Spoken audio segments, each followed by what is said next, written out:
যে আয়নাঘরের গল্প আপনারা শুনেছেন, এক একজনের সাথে কিন্তু এক এক রকমের আচরণ করা হয়।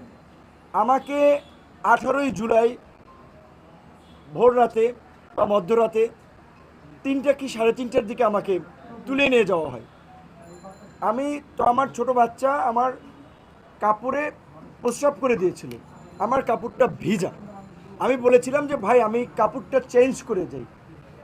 চিলে যেমন শিকার করে ঠিক অমনিভাবে গেঞ্জি এখানে আমাকে একেবারে চ্যাং দোলা করে আমাকে টেনে এসে নিচে নামালো। আমার বাচ্চা প্রস্রাব করা কাপড়টা পর্যন্ত আমাকে চেঞ্জ করতে দিল, আমার পায়ের জুতাটা পর্যন্ত আমাকে নিতে দেয় নাই। কিন্তু গাড়িতে উঠেই এই জম টুপি বলে যেটা, কালো টুপি পরাইলো, হাই সাউন্ডে মিউজিক গাড়িতে, অর্থাৎ যেন আশপাশের কোনো শব্দ টব্দ আমি শুনতে না পাই।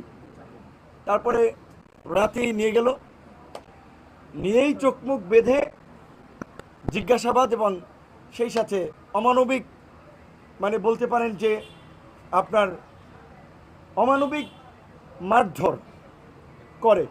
এক পর্যায়ে আমার শরীরে কাঁপুনি চলে আসে, আমার মুখ দিয়ে লালা বের হয়ে যায়। তারপরে তারা ডাক্তার আনে। তাদের সিস্টেম কতটুকু মানে মানসিক নির্যাতন করার জন্য উন্নত সিস্টেম, এই নির্যাতনের পরে তার ডাক্তার আনে। ডাক্তার চোখ বাঁধা আমাকে ইঞ্জেকশন দেয়। আমি ইঞ্জেকশন দেয় কিসের ইঞ্জেকশন, এটা কি ভালো না মন্দ, না এর সাথে কোনো জীবাণু ঢুকাই দিচ্ছে, আমি তো জানি না। আমি চোখটা কাপড়টা একটু সরিয়ে ভদ্রলোককে দেখার চেষ্টা করেছিলাম, সে খাপ করে আমার হাত ধরে ফেলছে। পরে ওনারে কথা বলতে বলতে জিজ্ঞেস করলাম, উনি বলে আমাকে মাঝে মাঝেই এরকম আনে। তারপরে রাতে ঘুমেই পড়ি, সকালবেলা খাবার দেয় অন্ধকার ঘরেই। একটা ছোট্ট মহসিন হল, ঢাকা বিশ্ববিদ্যালয়ে যারা গেছেন, নিচে যে সিঙ্গেল রুমগুলো থাকে ওই রকমের একটা রুম, রুমের মধ্যে বাথরুম, লাইট নেই। খাবার দিছে মোমবাতি জ্বালাইয়া, দিনের খাবার না রাতের খাবার আমি জানি না। তারপর আবার জিজ্ঞাসাবাদের জন্য সকালবেলা খাওয়ার পরে নিয়ে গেল, পিছনে একটু সাউন্ড সেখানেও বন্ধ করেন, সাউন্ড বন্ধ মারধর করেন। করা হলো। কারণ হচ্ছে আমি নাহিদ এবং সার্জিসের সাথে ফোনে আলোচনার পরে ওদেরকে বলেছিলাম যে এই 8 দফা দেওয়া যায়। তখন বলছিল যে ভাই আপনি একটু লিখে পাঠান। আমি মেসেজ করে পাঠাইছি। এইটা আমার একটা বড় অপরাধ ছিল যে আমি কেন 8 দফার মধ্যে ওবায়দুল কাদেরের পদত্যাগ, স্বরাষ্ট্রমন্ত্রীর পদত্যাগ, প্রধানমন্ত্রীকে ক্ষমা চাইতে হবে সেটা বললাম। এবং নাহিদ সার্জিসদের সাথে, আসিফ সহ আসলে ছাত্র নেতৃবৃন্দের সাথে, ওদের সাথে আলোচনা করে আমরা বলেছিলাম যে বৃহস্পতিবার দিন যেভাবে সারা দেশে নির্বিচারে গুলি করে মানুষ হত্যা করা হচ্ছে, শুক্রবারও করা হচ্ছে, কাজে এখন সরকারের পতন ছাড়া আমাদেরও মুক্তি নেই, জাতিরও মুক্তি নেই। কাজেই নির্বিচারে গুলি, শান্তিপূর্ণ সমাবেশে নির্বিচারে গুলি চালিয়ে ঘাতক সরকারের পদত্যাগই এখন গণদাবি। এটা তো ওভার ফোনে আলোচনা করতেছিলাম, যেহেতু হোয়াটসঅ্যাপ বন্ধ, এই কনভারসেশনগুলো তাদের ছিল।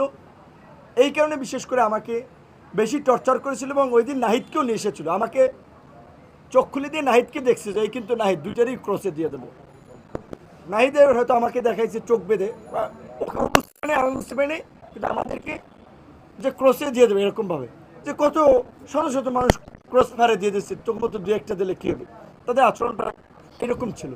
তারপরে আমাকে শুক্রবার দিন নিয়ে সারাদিন, শনিবার দিন পুরো ডে, রবিবার দিন আমাকে 11টার দিকে কিন্তু ডিবি কার্যালয়ে দেওয়া হয়। তখন আমি ঘুরিয়ে পুলিশের পায়ে ভর দিয়ে ডিবি কার্যালয়ে আসি। ডিবি কার্যালয়ে ওখানে এডিসি অ্যাডমিন ছিল শাহিন শাহ, কতটা পাষণ্ড করে ঝুলাইয়া শরীরে পায়ে মারলো। কেন মারছে জানেন? তাদের কিন্তু বেশিরভাগ ক্ষোভ হচ্ছে যে শালা তুই প্রধানমন্ত্রীকে নিয়ে কেন গালিগালাজ করিস, তুই আওয়ামী লীগের আমলে ভিপি হইছস, তুই সরকার উৎখাতের আন্দোলনে কেন তারেক রহমানের টাকায় তারেক রহমানের হয়ে তুই আন্দোলন করস। এই ল্যাঙ্গুয়েজ মানে প্রফেশনাল কোনো খুব জিজ্ঞাসাবাদ না, জিজ্ঞাসাবাদ যা করেছে। আবার একটা দেখেন, এই যে নাট্যকার ডিবি হারুন, আমি বলছি যে ভাতের হোটেল ম্যানেজার, আমি বলছি যে তিনি নাট্যকার, দারুণ অভিনেতা। নাট্যকার ডিবি হারুন, আন্দালিব রহমান পার্থর সাথে আমার ব্যক্তিগত সম্পর্ক ছিল। আমি ঈদের আগে তাকে বলছিলাম যে আমি একটু ওই ফ্যামিলি ক্রাইসিসে, আপনি 10 লাখ টাকা আমাকে ধার দেন, আমি আপনাকে আবার দিব। তো সে বলছে যে তোমার সাথে তো আমার ধারের সম্পর্ক না, ঠিক আছে এই এখন এইটা নাও, আর যদি মেকআপ না হয় আবার নিও। সে 4 লাখ টাকার ধার, মানে আমাদের একটা ব্যক্তিগত সম্পর্কে যে ঈদের আগে সেইটারে বানাইছে 64 লাখ টাকা দিছে নাকি, এবং কত ধরনের রংচং মাখাই প্রচার করলো। এবং এই যে ধরেন সেই সময় টিভি, 71 টিভি বা এরকম ধরেন আরও অনেকে রংচং মাখি প্রচার করেছে। এখন আমি সময় টিভির স্টাফদের দোষ দেবো না, 71 টিভির স্টাফদের দোষ দেবো না, তারা তো চাকরি করে, তাদের অর্ডার ক্যারি করতে হয়, তারা করেছে। কিন্তু বিশেষ করে এই কথাটা এই প্রসঙ্গে চলে আসছে এইখানে, আমি নিজে এখন খুব উদ্বিগ্ন আমার নিরাপত্তা নিয়ে, দেশের ভবিষ্যৎ নিয়ে, যে দেশে যা চলছে এটা তো আর একটু নৈরাজ্য চলছে, এই নৈরাজ্য চলতে পারে না। এখনই মার্কেট দখল, বিল্ডিং দখল, টিভি চ্যানেল দখল, লঞ্চঘাট দখল, খেয়াঘাট দখল, মিল ফ্যাক্টরি দখল, এই যে কোন বাংলাদেশ? এই বাংলাদেশের জন্য কি আমরা বিপ্লব করেছি? আজকে আমরা তরুণরা এই যে এখানে বসে আছে যারা 18 সালে কোটা সংস্কার আন্দোলন করার কারণে মাইরে ককটেল দিয়ে তারে বলছে বিপিনুরা রাশেদ তারে এই ককটেল মিছিলে মারার জন্য দিয়েছে। প্রত্যেকটা এই শাকিলের মতো মানুষকে র্যাব আপনার অপহরণ করে